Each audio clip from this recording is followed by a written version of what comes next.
My evening should have smelled of prestige, but instead it reeked of ozone from overheated spotlights and the burnt varnish of shame. On stage, I am presented with the Philanthropist of the Year award. The orchestra cranks up the fanfare. The camera slides in close to my face. And just then the screen behind me changes the screensaver to a table of numbers I never wanted to see again. The names of offshore companies, transfer dates, amounts with 6 zeros, my name in a dark blue frame, and even the mark, Ultimate Beneficial Owner, appear on the big screen. At first, there is laughter in the hall, as in a theater when someone makes a gross mistake, but the laughter dies down when the prosecutor stands up below, under the columns, and next to him.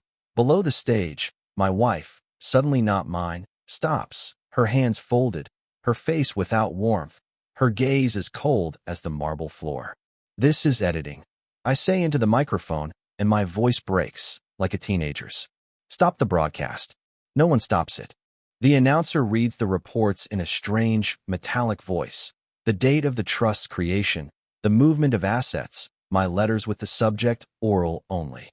On repeat, they play an excerpt where I, without a tie, in the basement of the office, say to the security camera, so that not a single line is sent to the post office. Do you understand?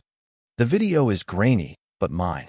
This is a trap, I whisper to myself, and the microphone picks up and amplifies the whisper to the size of a guilt.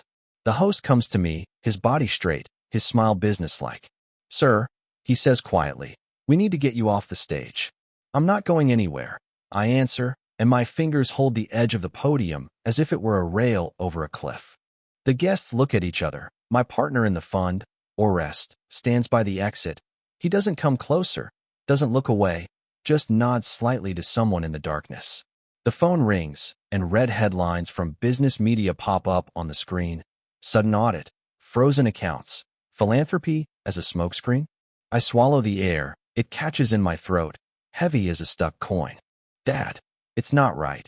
I write the message, but I cancel sending it because Dad has been silent for a long time in his house under the mountain, and I know he's watching TV without the sound, as he always does when he's embarrassed. An unknown security guard leans into my ear. Your driver is outside. The police are too. How many of them are there? Enough. I turn to the hall and see my wife placing the ring on the edge of the dessert table next to the cut cake, as if making a precise accounting entry. Minus we. Orestes finally comes, and his scent of expensive tobacco envelopes me like a blanket that doesn't keep me warm. Did you know? I ask, not looking at him. I warned you, he says. You thought you were a star, not a target. Is that you? I just opened the window. The rest is your draft. They lead me into a side aisle, and like a student who is being taken off stage for peeking at a cheat sheet, I find myself counting my steps so as not to think about the eyes of the audience. On the 20th step, the lights go out, the orchestra stops, and I hear only my own shame working in the silence. Dull, even, relentless. I was rich until someone pressed play, and it seems that I was the one who paused this recording once. Now it's playback again. There are no mirrors in the basement of the detention center, so I see myself only in the reflection of a metal table, scratched and dented by the hands of those who waited here for me. All the papers on the table no longer require signatures. They are written in my name. Orest and his lawyers, the ones who once worked for me, have given the journalists exclusives. Newspapers with my portrait now lie in every cafe, and the headlines look more like verdicts than news. I thought losing money hurt. It turned out that money is just numbers that can be returned, and reputation is blood that drains from you and leaves you empty. Every call from friends becomes a question. Is it worth picking up the phone? One partner simply transferred my deposit to himself, hiding behind deals. Another disappeared, as if dissolving, but left behind a letter. Your enemies are now my partners. My wife filed for divorce the day after the scandal. Her lawyers moved faster than the prosecutors, and while I was signing the minutes, she shared the house, the gallery, and even my library, where every book had marginal notes. They say love dies slowly, but lies can kill it overnight. You had a chance, the investigator told me, throwing printouts of emails onto the table. But you decided you were smarter than everyone else. It's not me, I answer almost silently. It's all fabricated. Then explain why your friends confirmed the authenticity. I don't have an answer. I see their signatures. I hear their voices in my head. They didn't even blink when they put me under the knife. In a few days, the seizure of accounts took most of my business. Companies without capital have crumbled like a house of cards, and those that remain have fallen into the hands of raiders. The news calls me a scheme maker, a shadow player, a hypocritical benefactor. I try to call my father, but he doesn't answer. Maybe he's ashamed. Maybe he's ashamed that his son has become the laughingstock of the country. And that's when another blade appears. Orestes gives an interview in which he says bluntly, "I was forced to defend the business. He set us all up." And I see people applauding him. He's a hero now, and I'm a criminal. At night, when I'm left alone in my cell, I'm torn apart by a sense of injustice mixed with a sense of betrayal. I scream into the concrete wall until my throat is cut, and it seems to me that even the concrete is starting to crack from my anger. But when the screaming stops, there's only silence. The silence that says, you are left with nothing, and you don't even have your voice. The next morning I am informed. The prosecutor's office is ready to press formal charges. The lawyer says that the chances of an acquittal are almost non-existent. I understand. This is no longer just a game against me. This is a war where my enemies have written every step, and I am playing according to their script. And everything I have lost is not the end. The third month in the world of the undercover has robbed me of everything except memory and insomnia. At night, I feel my thoughts turning into a narrow corridor where the shadows of my former friends walk, and each shadow whispers in my ear, "You chose this yourself." I almost believe their whispers when a person I hadn't seen for 20 years entered me, in a closed room for short meetings. She was thin, like a cut-off segment of time, but her eyes were the same as in school, when we ran away from lessons to earn money on our first small contracts. Andre. Then he went into the gray sphere and disappeared, leaving me with a strange farewell. Someday you will understand that honesty is just another form of lying. And here he is, in my cell, in a suit without a tie, with some folders in his hands. "You look like you've seen a ghost for the first time," he said. "You are a ghost. Where have you been all these years?" "Watching." He sat down opposite me and placed a small flash drive on the table. "This is your only card." I look at the flash drive like a piece of glass in the sand. "What's there?" "Your life without filters. Copies of contracts, recorded conversations, the black schemes of Orestes, and those who are now working for you. They used your name to launder money, and now, to protect themselves. I collected all this, back when you were playing the hero. Why are you helping me?" He looks at me for a long time, is silent, and finally says, "Because you haven't yet understood that their world is bigger than your business. They work at levels where your name is just a tool. And I hate being a tool." His words cut me colder than handcuffs. I understand that he is offering me not only proof, but also a way back into the game. But that would mean becoming what I swore I would never be, a whistleblower, an informant, a player in a dark game that goes beyond my old world. If I use this, I say, I will be destroyed forever. "If you don't use it, you are already destroyed," he replies. "This is not a choice between good and evil. This is a choice between silence and the truth." I take the flash drive. It is light, but it weighs like a stone in the pocket of a drowning man.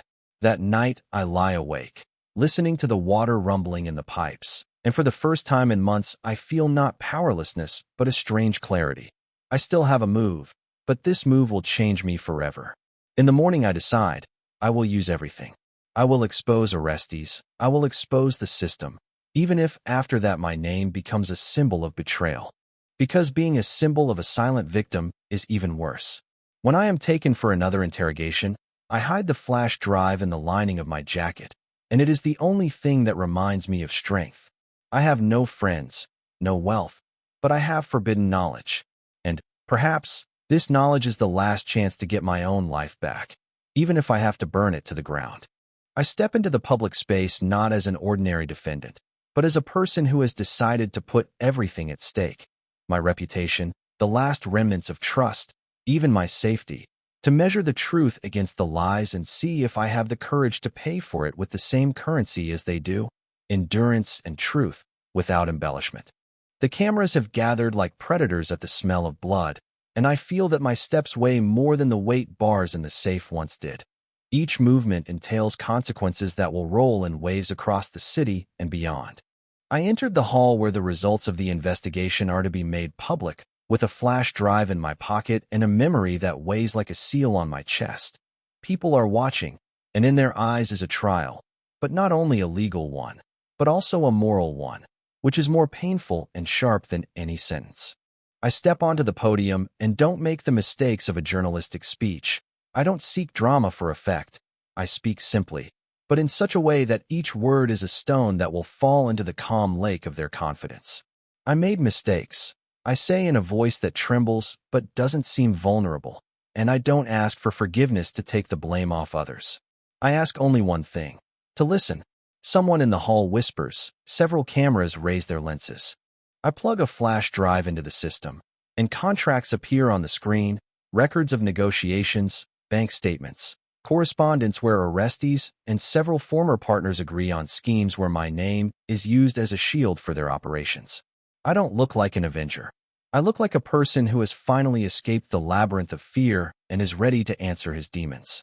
Orestes looks at me from beyond the audience seats, his face like a sign that once glowed in the golden light, now dim and torn. He says something back, short, defiant. "You're playing a role," he shouts. "You want to remain a hero."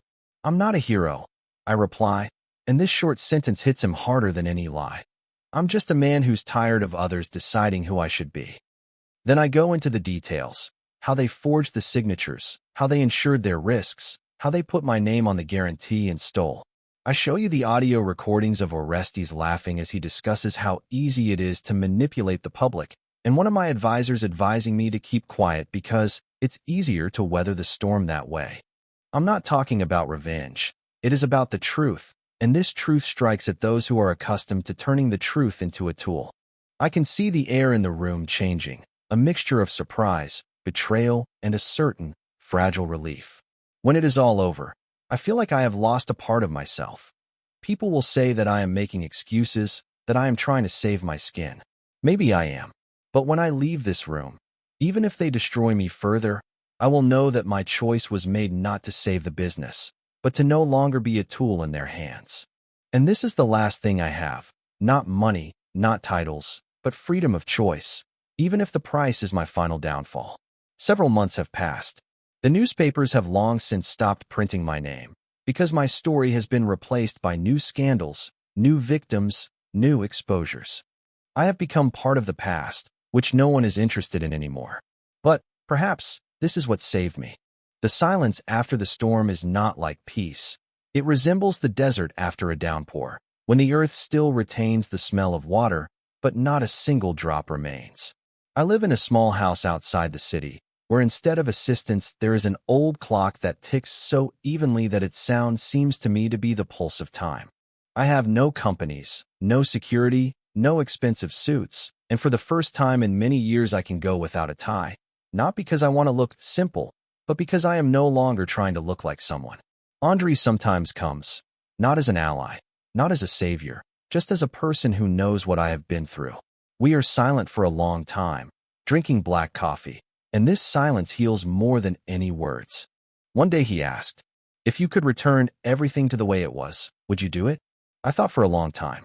I guess I would have answered yes before, because then it seemed to me that power lies in the ability to control. Now I understand that real power lies in the ability to stop.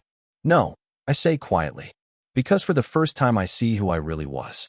He nodded, and we no longer talked about the past. I often dream of a scene, the one where I stand on stage under spotlights, and instead of numbers, my face appears on the screen, but not the one I used to have, smiling, smooth, confident, but wrinkled, tired, real. And I understand that this is the first time I see myself without makeup. I am still haunted by people who think that I have surrendered the system. I was not completely acquitted. The case remained in the shadows. Many fled, many bought silence. But now I am not looking for justice. I am looking for balance. Every morning I go out onto the terrace where the sun touches the roof and ask myself, how much does the truth weigh if you can't pay with it? And every time the answer is the same: it weighs everything. Because in the end, I understood, wealth is not in accounts or houses, but in whether you can look at yourself in the mirror and not turn away. You can lose money, status, people, and stay alive. But if you lose yourself, then no return makes sense. I am no longer afraid of the darkness, because only in it have I understood that true light cannot be bought. It is born inside, when you finally stop lying to yourself.